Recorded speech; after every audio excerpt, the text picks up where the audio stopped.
السلام علیکم ورحمۃ اللہ وبرکاتہ۔ خاتم الانبیاء سیدنا محمد مصطفیٰ صلی اللہ علیہ وسلم کی پیاری تعلیمات کی روشنی میں مومن کون اور مسلمان کون؟ الحمدللہ رب العالمین والصلاة والسلام علی رسولہ الامین واشہد ان لا الہ الا اللہ وحدہ لا شریک لہ واشہد ان محمدا عبدہ ورسولہ اما بعد۔ فعن فضال ابن عبید رضی اللہ عنہ قال قال رسول اللہ صلی اللہ علیہ وسلم فی حجۃ الوداع الا اخبرکم بالمؤمن، آپ نے فرمایا تمہیں خبر نہ دوں حجۃ الوداع کے موقع پہ کہ مومن کون ہے؟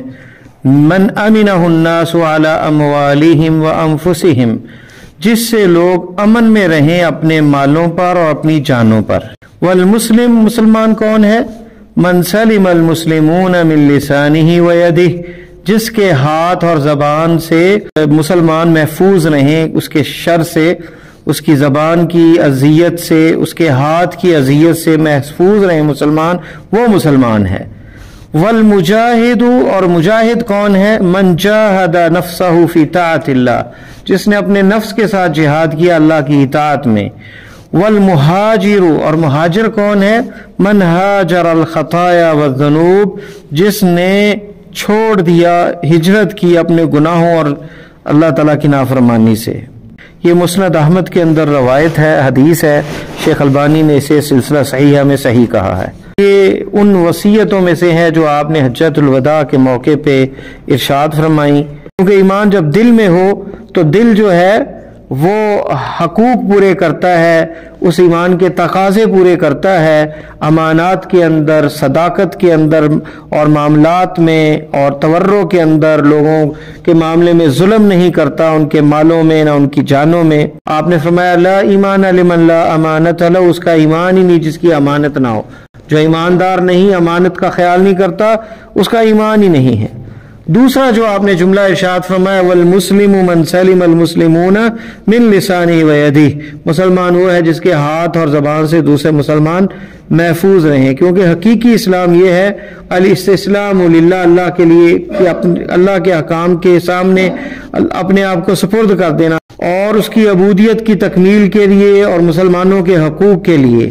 اور اسلام اس وقت تک پورا نہیں ہوتا جب تک بندہ اپنے لیے جو پسند کرتا ہے وہی دوسروں کے لیے پسند نہ کرے، اور یہ سب سے ہلکا فرض ہے ایک مسلمان پر کہ وہ اپنی زبان اور اپنے ہاتھ سے دوسرے جو مسلمانوں کو اذیت نہ دے، کیونکہ سلام جو ہے سلامتی ہے، تو اسے اس کے قول اور اس کے فعل کے اندر جو ہے سلامتی ہو، اذیت نہ ہو۔ اور اس میں یہ بھی دلیل ہے کہ مومن کا رتبہ اعلیٰ ہے مسلم سے۔ مومن جو ہے جس سے بندہ ایک تو تکلیف بھی نہیں ہوتی، دوسرا امن میں ہوتا ہے اور اس پہ اعتماد ہوتا ہے کہ اس سے کوئی جانی نقصان ڈر ہے اور نہ ہی ہمارا مال ہتھے آئے گا۔ اور مسلمان جو ہے وہ ظاہری طور پہ جو ہے اذیت نہیں دیتا، یعنی کہہ لیں کہ اس کا جو ہے زبان اور ہاتھ جو ہے اس سے بندہ محفوظ ہوتا ہے۔ تو اسلام جو ہے وہ ظاہری اعمال ہیں اور جس سے لوگ محفوظ رہتے ہیں، اور مومن کو باطنی معاملات کے ساتھ اٹیچ کیا گیا کہ ما امنہ الناس، لیکن دونوں لوگوں کے دلوں کے اندر یقین ہے اور اس سے امن کے اندر ہیں اپنے مال اور جان میں۔ مجاہد کے بارے میں کہا کہ جس نے جہاد کیا اللہ کی اطاعت میں، کیونکہ نفس جو ہے وہ سستی کی طرف جاتا ہے، نیکی کے کام سے سست ہوتا ہے، برائی کا حکم دیتا ہے، فوراً مصیبت میں متاثر ہوتا ہے، ہمارے ایموشنز جو ہیں وہ بڑے سٹرونگ ہوتے ہیں، قوی ہوتے ہیں، غصے میں بھی بڑی جلدی آ جاتے ہیں، نفرت میں بھی آگے بڑھ جاتے ہیں، محبت میں بھی آگے بڑھ جاتے ہیں۔ تو انسان کا نفس کمزور ہے، انسان کا جو نفس ہے یہ کمزور ہے اور برائی کی طرف لے کے جانے والا ہے۔ تو اس میں صبر کی ضرورت ہے، جہاد کی ضرورت ہے اللہ کی اطاعت میں اور اس کو ثابت رکھنے کے لیے اور گناہوں سے بچانے کے لیے اور گناہوں سے روکنے کے لیے۔ تو یہ صبر اور یہ جہاد کی ضرورت ہے کہ اطاعت پہ بندہ ڈٹا رہے اور گناہوں سے بچا رہے اور صبر جو ہے وہ کرتا رہے۔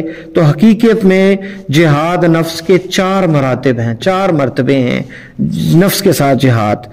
پہلا مرتبہ یہ ہے جیسے کہ ابن قیم رحمہ اللہ نے ذکر کیا کہ اسے جہاد اس کے ساتھ کرے دین کی ہدایت کی تعلیم کے لیے، حق کی تعلیم کے لیے، کہ اپنے آپ کو سکھائے وہ ہدایت، وہ تعلیم جس کے بغیر فلاح اور کامیابی اور سعادت نہیں ہے۔ اس کی دنیاوی زندگی کے اندر اور اخروی زندگی کے اندر. اور جب اگر یہ فوت ہوگی اور یہ چیزیں حاصل نہ کر سکیا تو پھر بدبختی ہے دنیا کے اندر بھی آخرت کے اندر بھی. دنیا میں جو واجبات ہیں، فرائض ہیں، حقوق ہیں، مالی حقوق ہیں اور عائلی حقوق ہیں، خاندانی حقوق ہیں، معاشرتی حقوق ہیں، ان کا پتہ ہو کس طرح ادا کرنا ہے، کس طرح تجارت کرنی ہے. اگر ان چیزوں میں جہالت ہوگی تو پھر دنیا میں وہ لوگوں کے حقوق کھائے گا، زیادتیاں کرے گا، تو دنیا بھی برباد ہوگی اور آخرت بھی برباد ہوگی. دوسرا جہاد یہ ہے کہ ان یجاہدها علی العمل بعد علم سیکھ لیا، حق سیکھ لیا، امانت، صداقت، یہ ساری چیزیں، لیکن اسے اپلیمنٹ بھی کرنا ہے، اس پہ عمل بھی کرنا ہے. اب عمل نہیں کرے گا تو تب بھی فائدہ نہیں ہے. تو اس کو عمل کرنے کے لیے بھی جہاد کی ضرورت ہے، کیونکہ علم بغیر عمل کے فائدہ نہیں دے گا بلکہ الٹا نقصان دے گا. تیسرا ہے یجاہدها علی الدعوۃ الیہ، پھر سیکھ لیا، اپنے آپ کو حق پہ چلا لیا تو لوگوں کو بھی اس کی طرف بلائے، لوگوں تک بھی پہنچائے، صرف اپنے تک محفوظ نہ رکھے کہ بس جو لگا ہے ٹھیک ہے، میں ٹھیک ہوں تو باقی چاہے جیسے مرضی بھاڑ میں جائیں. تو یہ نہیں ہونا چاہیے. دوسروں تک بھی وہ علم اور وہ حق جو ہے اس کی تعلیم پہنچانی چاہیے، اور اسے علم کو اور حق کو چھپانا نہیں چاہیے. ورنہ اگر وہ حق کو چھپائے گا، علم کو چھپائے گا، تو پھر ان لوگوں میں ہوگا جن کے بارے میں اللہ نے فرمایا ان الذین یکتمون ما انزلنا من البینات والہدی من بعد ما بیناہ للناس فی الکتاب اولئک یلعنہم اللہ ویلعنہم اللاعنون. جو واضح ہونے کے بعد، بینات کے بعد، علم، ہدا سب کچھ آیا، پھر اس کو چھپاتے ہیں، یہ وہ لوگ ہیں جن پر اللہ کی لعنت ہے. اولئک یلعنہم اللہ، اور لعنت کرنے والے بھی ان کو ملامت کریں گے. چوتھا جو مرتبہ ہے جہاد کا، ان یجاہد علی الصبر علی مشاق الدعوہ، پھر لوگوں کو جب حق کی بات کرتا ہے لوگوں کو غصہ آتا ہے، لوگوں کو سچ کی تلقین کرتا ہے، امانت کی کرتا ہے، لوگوں کو تکلیف ہوتی ہے، لوگ تو لوگوں کے حق غصب کرتے ہیں، لوگ تو زیادتی کرتے ہیں، تو پھر اسے بھی اس میں مشقت اٹھانی پڑتی ہے نفس کو، اور اسے بھی اذیت لوگوں کی برداشت کرنی پڑتی ہیں، باتیں برداشت کرنی پڑتی ہیں. ان تمام چیزوں پہ صبر کرنا تو یہ بھی جہاد ہے. یہ 4 جہاد ہیں جو انسان اپنے نفس کے ساتھ کرتا ہے. اور حدیث میں آتا ہے، آپ نے فرمایا افضل الجہاد ان یجاہد الرجل نفسہ وہواہ، بہترین جہاد، افضل جہاد یہ ہے کہ بندہ اپنے نفس کے ساتھ اور اپنی خواہش نفسانی کے ساتھ جہاد کرے.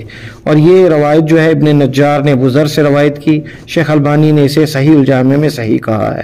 تو مسلمان اگر ان جہاد کے میدانوں میں اپنے نفس کے ساتھ اگر مضبوط ہو جائیں گے تو پھر دشمن پر بھی وہ غالب آئیں گے. لیکن اگر یہ نفس کے ساتھ ہی کمزور پڑ گئے تو دشمنوں کے خلاف کیسے یہ قوی ہوں گے. شیخ الاسلام ابن تیمیہ کہتے ہیں کہ جہاں کفار ظاہر ہوتے ہیں تو مسلمانوں کے گناہوں کی وجہ سے، مسلمانوں کے گناہ جو ہیں وہ اور ان کے ایمان کی کمی کی وجہ سے کفار ان پہ غالب آتے ہیں. اور جتنا ان کا ایمان مکمل ہوگا اتنی ہی اللہ تعالیٰ کی نصرت اور مدد بھی آئے گی. اور مہاجر کے بارے میں فرمایا جو گناہوں سے رک جائے اور گناہوں سے ہجرت کر لے اور اللہ کی اطاعت کی طرف آ جائے تو وہ حقیقت کے اندر مہاجر ہے. اور یہ ہجرت ہر مسلمان پہ واجب ہے کہ گناہوں سے ہجرت کرے اور اللہ کی اطاعت اور اللہ کی عبودیت کی طرف آئے، اللہ پر توکل اور بھروسہ کرے. اور آپ نے فرمایا المہاجر من ہاجر ما نہى اللہ عنہ، صحیح بخاری میں ہے کہ ہجرت مہاجر وہ ہے جسے اللہ نے روک لیا ہے، اس سے رک جائے اور اس سے وہ ہجرت کر لے اور اس کو وہ چھوڑ دے. تو مہاجر حقیقت کے اندر وہی ہے جو گناہوں سے جو ہے باز آ جائے اور ان چیزوں سے چھوڑ کر اللہ کی اطاعت کی طرف آ جائے. تو یہ آج کی حدیث بڑی عظیم حدیث ہے جس میں بتایا گیا کہ مسلمان کون ہے، مومن کون ہے، اور مہاجر کون ہے، اور مجاہد کون ہے. اللہ سے دعا ہے کہ اللہ مجھے اور آپ کو قرآن و سنت پر عمل کرنے کی توفیق عطا فرمائے. جزاکم اللہ خیر. یہ تھے محترم محمد جمیل علوی صاحب، گروپ مسائل دین المدینہ یوٹیوب چینل دنیا و دین پر. دینی سوالات کے فری جوابات کے لیے گروپ مسائل دین المدینہ میں شامل ہونے کے لیے 00923352520207 00923167983575 00923452095491. دنیا و آخرت کی بہتری کے لیے نماز، مصنون اذکار اور قرآن سمجھ کر پڑھیں. نبی کریم صلی اللہ علیہ وآلہ وسلم کی پیاری سنتوں پر عمل کریں، دوسروں کو بھی دعوت دیں.